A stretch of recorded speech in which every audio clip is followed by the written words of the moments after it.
स्वराज्याचे गुप्तहेर शिवनेत्र बहिर्जी नाईक यांच्या संपूर्ण कार्याचा वेध घेणारा व्हिडिओ फक्त आणि फक्त आपल्या चॅनेलवर। 100 मुघल सैनिकांना एकटा संपवणारा नासिर उर्फ कृष्णाजी कोण होता? 2 वर्षानंतर, ठिकाण शिरवळ। त्याने एका लांबलचक चराटाला बांधलेल्या जवळजवळ 60 गुरांना मुक्त केले होते। ती गुरे हमरत सायरावैरा धावू लागली होती।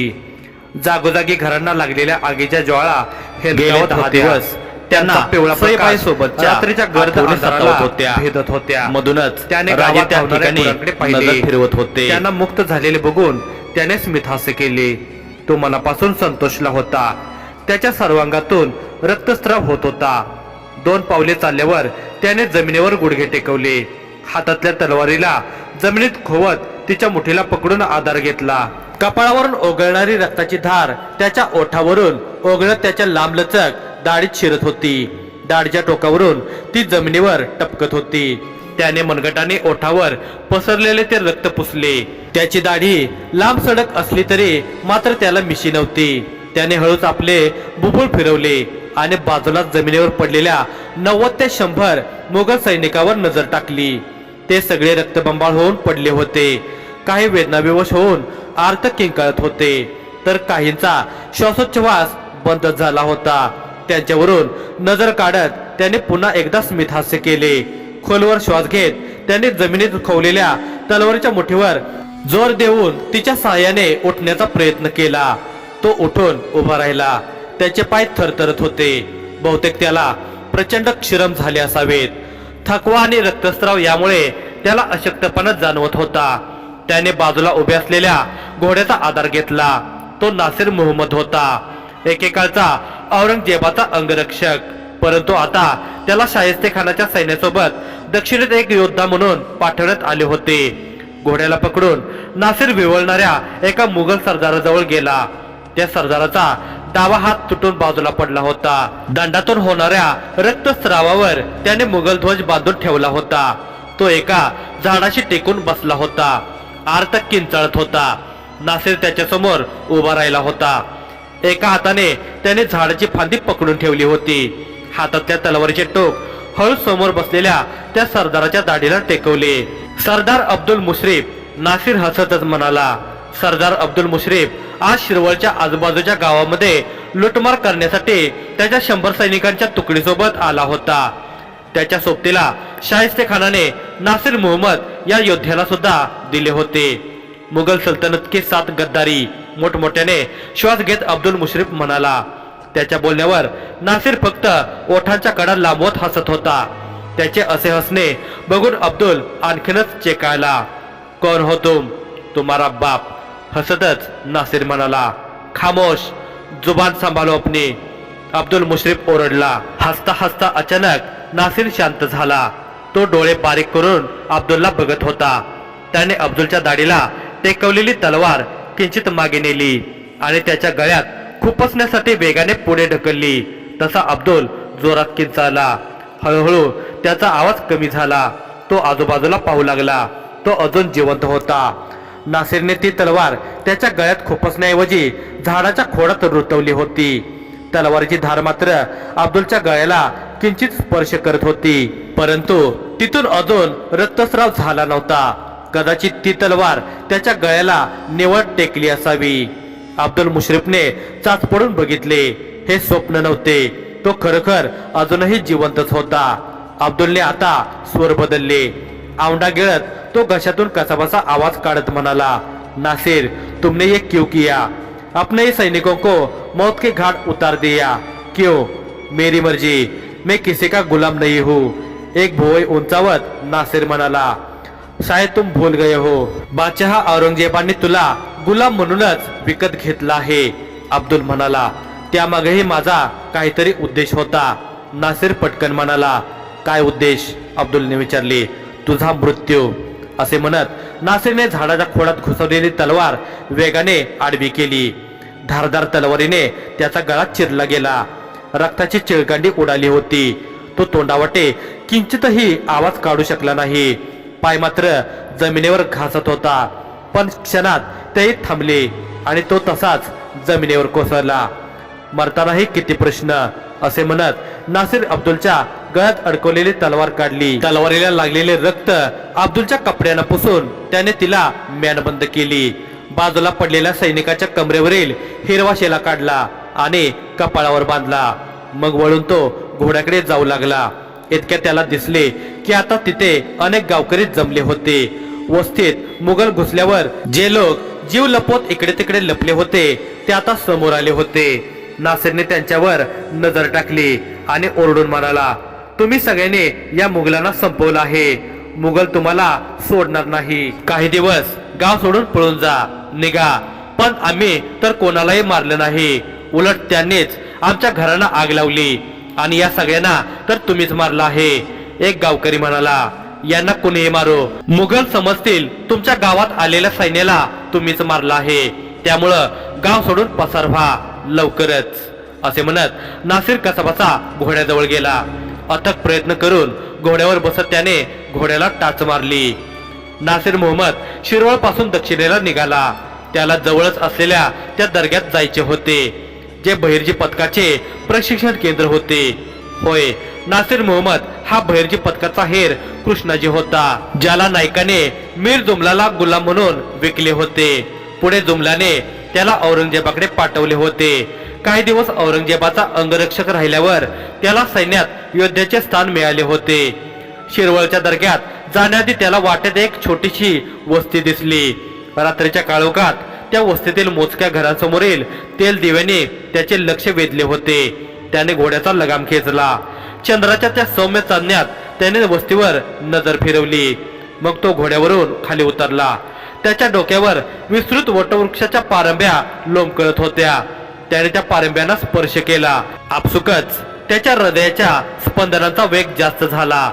त्याचे नेत्र डबडबले. त्या पारंब्यावर बालपणी त्याने झोके घेतले होते. त्या विशाल वटवृक्षाखाली त्याने भर दुपारच्या वेळी मित्रांसमवेत विटी दांडूंचे डाव मांडले होते. तो भावनेच्या झोळकेवर स्वार होऊन भूतकाळात पोहोचला होता. हेर खात्यात सामील होण्याआधी तो याच गावात राहत होता. पण क्षणात त्याला वर्तमानाने पुन्हा खेचून घेतले. त्याला बहिर्जी पथकाची प्रतिज्ञा आठवली. हेराने भावनेवर सदा नियंत्रण ठेवावे हा मंत्र आठवला. त्याने पटकन मनगटाने आपले डोळे पुसले. कित्येक वर्षांनी गावाजवळ आलो आहोत, तर माता पितेचे दर्शन घ्यावे, त्यांना लांबून तरी बघावे अशी त्याची इच्छा होती.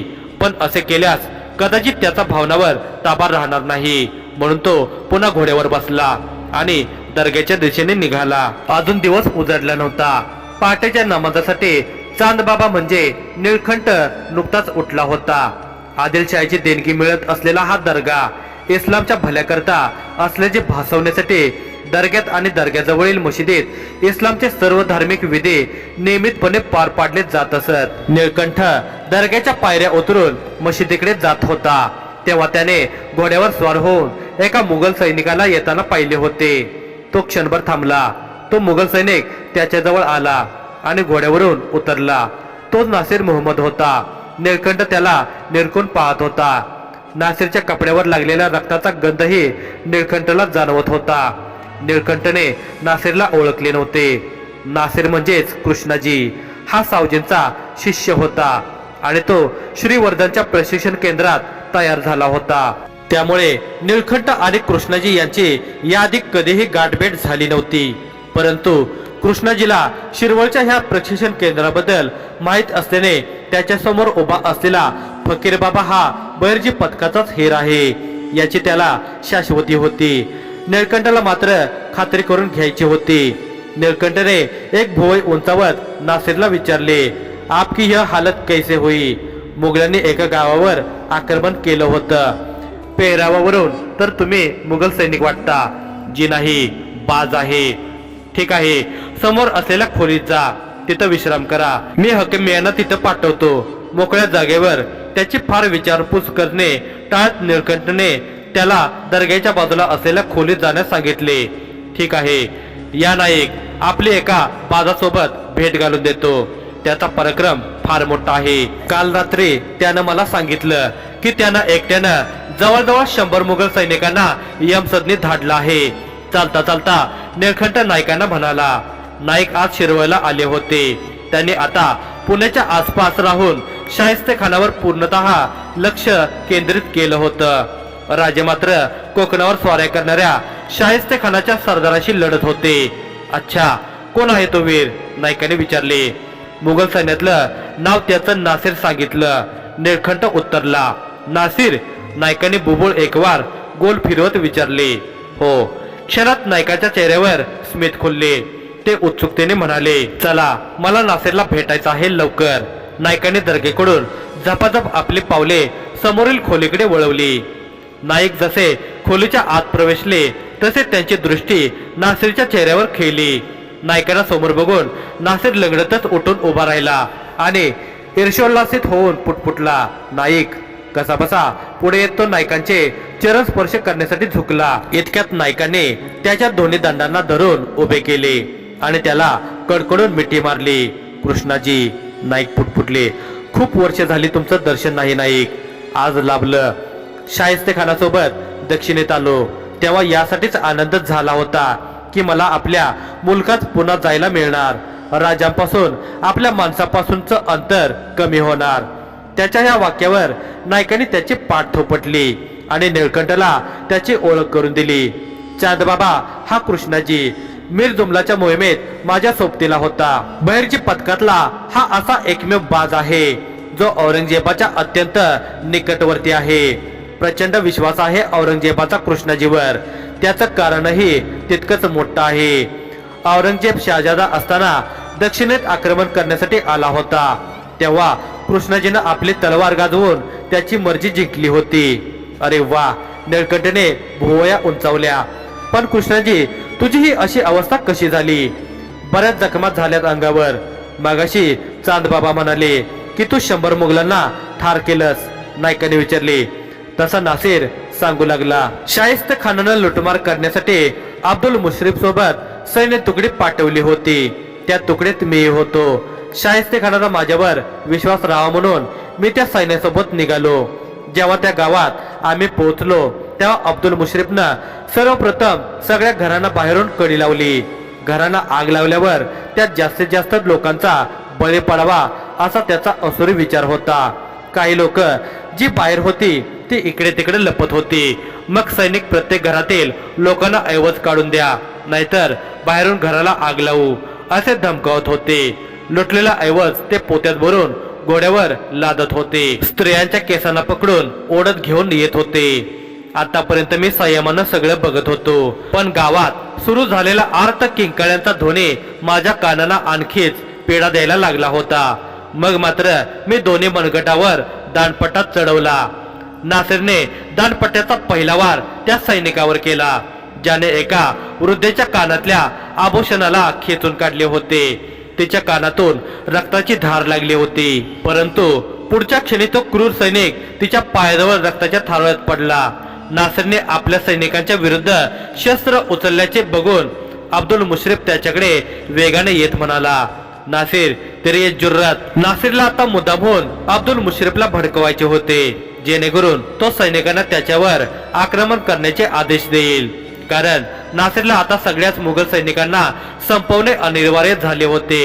येथे घडलेला प्रसंग शाहिस्तेखानाजवळ कुणी कथन करू नये म्हणून त्याला त्यातल्या एकालाही जिवंत सोडायचे नव्हते। मेरे होते हुए किसी मराठे पर मुगल जुल्म नहीं कर सकते, नासिर म्हणाला। क्यों, क्या तुम मुगल नहीं हो? अब्दुल ने विचारले। शायद नहीं, मैं नासिर हो और नासिर का अर्थ होता है लोगों की मदद करने वाला। इस गद्दारी की सजा तुम्हें इसी वक्त मिलेगी। तुकडे तुकडे कर डालो इसके। अब्दुल चौतावून ओरडला। अब्दुल मुश्रीफचा आदेश मिळताच सगळे सैनिक नासिरच्या दिशेने धावले। त्यांची संख्या बघून नासिर मात्र डगमगला नाही। बहिर्जी पथकात सामील होताच त्याला एकाच वेळी अनेक सैनिकांशी 2 हात करण्याची युद्ध पद्धती शिकवली गेली होती। दांडपट्ट्यात तो तरबेज होताच। सैनिक जसे जवळ आले तसे त्याने दोन्ही हातातील दांडपट्टे वेगाने फिरवले। दांडपट्ट्याचे पाते पापणी लवेस्तवर जवळ आलेल्या 5-6 सैनिकांच्या गळ्यांना स्पर्शून गेले होते। ते सैनिक तितक्याच वेगाने जमिनीवर कोसळत होते। नासिर मात्र न थांबता दांडपट्टा फिरवत होता वातावरणात हवेचा दाब कमी होऊन एका विशिष्ट जागी निर्माण झालेले चक्रीवादळ जसे चक्राकार फिरत पुढे सरकते आणि वाटेत येणाऱ्या सर्व अडथळ्यांना उडवून आजूबाजूला भिरकावते, अगदी तसेच दृश्य निर्माण झाले होते. लाल रंगाचा सडा जमिनीवर पडत होता. सैनिक धरणीवर धडाधड कोसळत होते. अब्दुल मुशर्रफच्या चेहऱ्यावर भय आणि क्रोध अशा संमिश्र भावना उमटल्या होत्या. तो मोठमोठ्याने ओरडत होता, रुक, यह गद्दारी है सल्तनत के साथ, बादशाह तुझे नये बक्षेंगे. नासिर मात्र न थांबता जलद गतीने पाते फिरवत होता. त्याच्यावर वार करण्याची संधी तो मुघल सैनिकांना देत नव्हता. विशेष म्हणजे अजूनही त्याला धाप लागली नव्हती. कदाचित हेच विशेष तंत्र होते बहिर्जी पथकाचे. हेर हा एकट्याने शत्रूच्या सैन्यात जात असल्याने त्याच्या बचावासाठी हे तंत्र उपयोगी होते. आता नासिर अब्दुल मुशर्रफ पर्यंत आला आणि गिरकी घेऊन त्याने दानपट्ट्याचा एक वार मुशर्रफवर केला. मुशर्रफने तलवारीच्या सहाय्याने तो वार झेलण्याचा प्रयत्न केला खरा, परंतु तो फक्त दानपट्ट्याचे एक पाते अडवू शकला. नासिरच्या उजव्या हातातील दुसऱ्या पात्याने मुशर्रफचा डावा हात दंडापासून वेगळा केला होता. मुशर्रफ डोळे बंद करून वेदनेने किंकाळला.